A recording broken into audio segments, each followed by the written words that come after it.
Aquí justo habíamos invitado a la congresista Marisa Glave y bueno, lo que cabe preguntarnos es si ha tenido la oportunidad, congresista, de escuchar, acabamos de publicarlo, este pedido de perdón de Alberto Fujimori. ¿Cómo lo toma?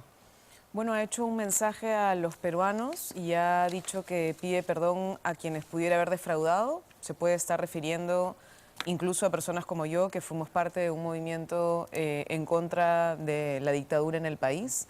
Sin embargo, creo que principalmente una persona que solicita un proceso de indulto tiene que pedirle perdón a las víctimas, tiene que pedirle perdón a los familiares de quienes hoy no están, de quienes en esta Navidad no pasaron junto a su familia, no solamente por esta Navidad, sino que llevan más de 20 años, llevan 15 años esperando a sus familiares y que no los tienen. El día de ayer escuché con muchísima dureza a mujeres como Gisela Ortiz o como Rayda Cóndor en medios de comunicación señalando que ellos no piden venganza.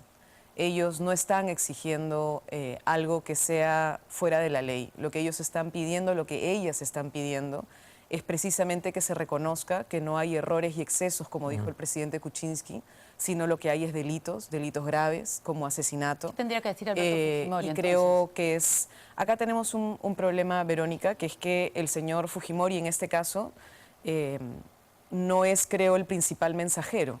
Creo que en este caso tenemos un problema adicional, que es el presidente Kuczynski. Claro, son muchos temas. Y son temas mezclados y superpuestos, digamos. Vamos por partes, ¿no?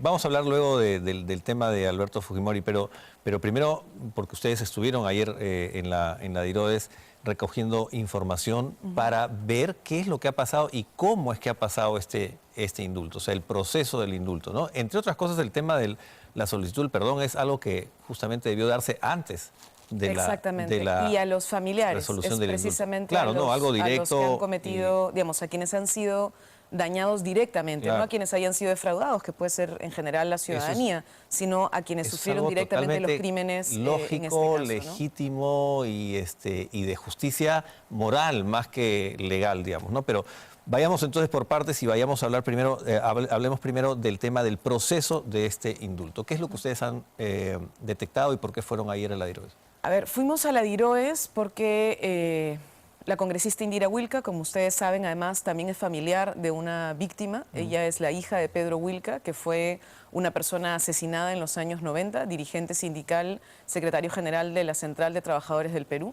Y nosotros vimos durante todo el proceso de vacancia que la señora Mercedes Arauz salió públicamente a decir que no se estaba negociando un indulto y salió el ministro de Justicia a señalar que no existía ningún documento dentro del Ministerio de Justicia ni en la Comisión de Gracias el día 21 de diciembre que estábamos en el debate en el Pleno.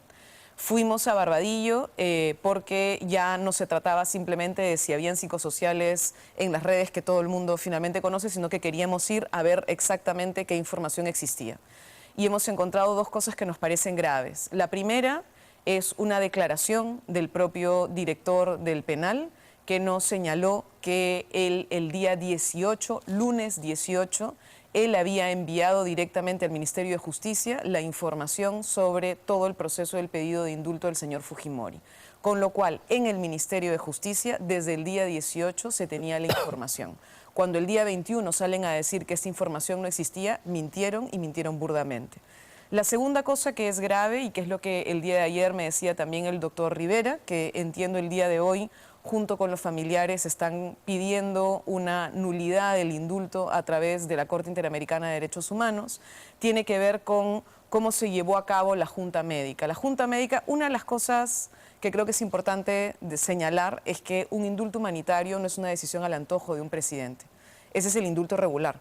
Claro, un presidente, por razones políticas, puede tomar una decisión. Eso está dentro de sus facultades constitucionales. Pero en este caso no es un indulto regular. Claro, es un indulto humanitario y por tanto debe estar motivado. Por el humanitario. Y el motivado tiene que estar neutralizado, o sea, tiene que ser neutral y tiene que ser incuestionable, sobre todo el informe médico.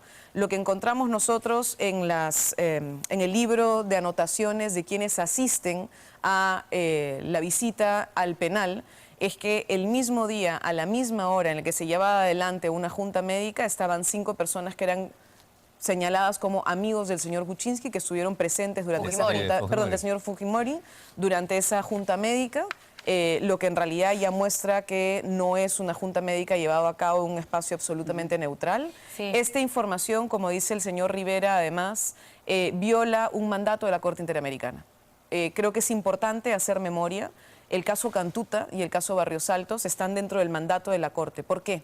Porque el Perú, en la época del señor Fujimori, aplicó una ley de amnistía para que los responsables de los crímenes cometidos en Cantuta y Barrios Altos no siguieran un proceso regular y, por tanto, no existiera justicia para quienes murieron y para quienes son familiares que reclamaban la justicia. Hoy por hoy todavía sigue lo que se llama el seguimiento del cumplimiento de sentencia de la Corte.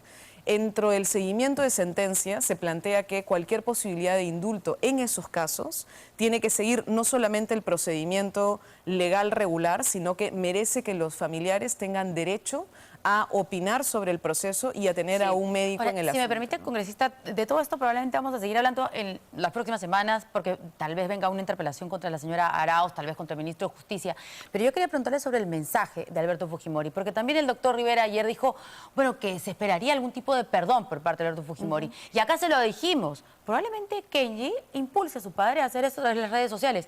Y lo ha hecho hoy, hace solamente unos minutos. Y no nos ha dicho sus impresiones sobre ello. Nos habla de PPK, vamos a hablar de él, pero de Alberto Fujimori acaba de pedir perdón. Y no sé, a mí me pareció hasta un poco más directo que el propio presidente Kuczynski, que anoche todo lo dejó como en la nebulosa también. ¿Qué opina sobre este perdón que ha pedido Alberto Fujimori desde esta clínica? Como dije al comienzo, Verónica, el perdón no se lo debe pedir a los que defraudó, que es la ciudadanía eventualmente en su conjunto, por haber aplicado mecanismos ilegales como la presencia del señor Vladimiro Montesinos, que compró irregularmente a congresistas, que compró medios de comunicación y que corrompió al Estado peruano.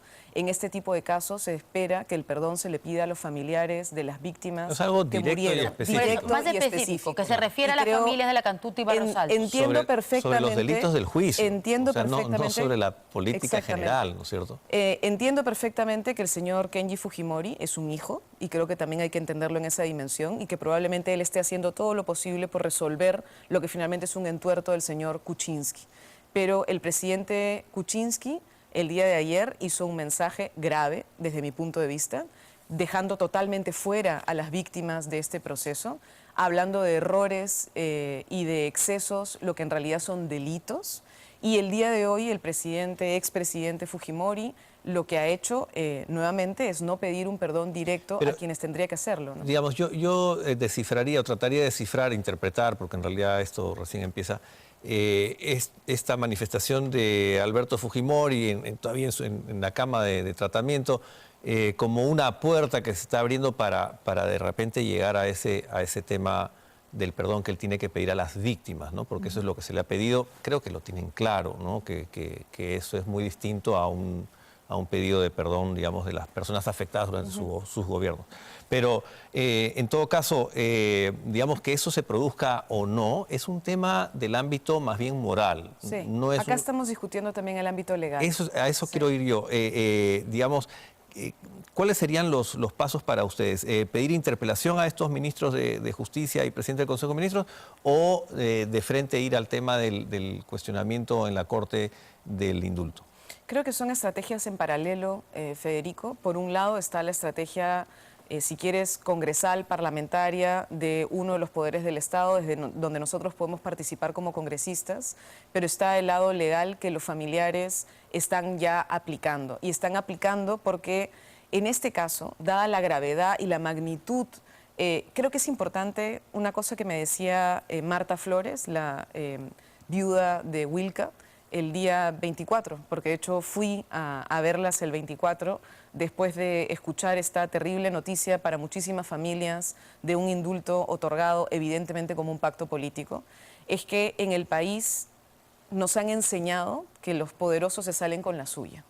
Y el peso y la magnitud de la sentencia Fujimori era precisamente lo contrario. Era lograr al fin que una persona que había tenido la mayor concentración del poder enfrentaba a la justicia en un debido proceso y por tanto tenía una sanción. Y por eso es que el nivel de indignación que hay ahora, habría que decirle al señor Kuczynski sobre su mensaje del día de ayer, no es por sentimientos negativos de los jóvenes frente al pasado. Es una reacción de indignación de los jóvenes y de la ciudadanía por el presente y por nuestro ejercicio de defensa de la democracia y de las instituciones y lo que creemos que ha sido finalmente una burla de parte del señor Kuczynski, ¿no? Claro, diferente hubiera sido si el proceso de indulto, que es una posibilidad, hubiera partido de la atención a los familiares de las víctimas y no partido de un pedido de vacancia, sí. no de un pedido de vacancia. O sea, está demasiado junto cronológicamente. No solo está junto cronológicamente, sino que parte de un conjunto de errores graves del señor Kuczynski. El señor Kuczynski prometió reunirse con las víctimas. Por ejemplo, antes de cualquier tipo de proceso de indulto. Insisto, hay una sentencia de la Corte Interamericana que plantea que este proceso deba ser público. Algo que yo he ido aprendiendo a lo largo de mi vida es que cuando las cosas se hacen bajo la mesa, ocultas y opacas, la verdad es que ya demuestra que lo que hay es intereses subalternos y no el procedimiento transparente. El país, si es que el señor Kuczynski quería reconciliación, no merecía que esto fuera llevado como se llevó. No, además que el efecto de esto... Digamos, es contrario. no es contrario, hay una reconciliación, polarización muy grande, ¿no? Ahora, pero el señor García Sayán, que ha sido miembro, ¿no es cierto?, de la Corte Interamericana de Derechos Humanos, y hoy se ha estado recordando en estos días, ¿no es cierto?, las declaraciones que él mismo dio a Caretas hace algún tiempo en donde se le preguntaba si es, porque del indulto se habla en la campaña y en este año y medio de Pedro Pablo Kuczynski. Y él dice que lo desde que ha habido 2011. de la Corte... Sí, en realidad desde 2011. Y él dice que la Corte se ha pronunciado respecto a las amnistías, pero nunca sobre los indultos, que, bueno, en este caso es otorgado por el presidente de la República, ¿no? No sobre los indultos. Entonces, no hay un precedente, por lo menos en la Corte, que le dijera a un presidente de la República, anule este indulto. El Perú ha marcado varios precedentes en la Corte y tal vez este sea un primer precedente para cómo en un país un indulto de carácter humanitario no se puede otorgar como un pacto político bajo la mesa para condicionamientos de votos. Hay que recordar que en el Perú además ya se anuló un indulto, no solo el de Crucillat, que mucha gente recuerda porque fue en evidente una burla, ¿no es cierto? El señor Crucillat salió caminando inmediatamente después, sino el de Jailili, que fue un indulto que se otorgó en la época del señor Toledo y luego en el año 2007 se retrocede desde la justicia peruana incluso. ¿Por qué? Porque se señala que no puede haber un ejercicio discrecional del poder presidencial en este tipo de casos y requiere estar motivado. Y uno de los problemas más grandes de este proceso es que la motivación, al menos ante la ciudadanía y ante quienes hemos visto este show político, es un pacto infame y no una motivación debidamente sustentada. También, si me permite, congresista, ya para ir terminando, se ha recordado el caso de Gerardo Saravia, que hoy trabaja en IDL, es así, y que él fue indultado porque tenía diabetes y una enfermedad terminal, y estaba sentenciado por terrorismo. Y ahora él está trabajando, no murió, digamos, no está tan mal. Claro, no está comprando en Asia como el señor Crucillat, pero tampoco no estaba a punto de fallecer. Insisto, creo que la necesidad de que tengamos procesos que sean transparentes, que no sean ocultos, que no demuestren que hay pactos bajo la mesa, es fundamental. Hay que tomar en cuenta además que en el caso de los indultos, uno de los elementos centrales son las condiciones carcelarias. Y las condiciones carcelarias del señor Fujimori, como lo pudimos constatar el día de ayer, no son condiciones regulares de cualquier reo, sino que está en condiciones privilegiadas, ¿no? Muy bien, muchas gracias por haber venido a conversar con nosotros.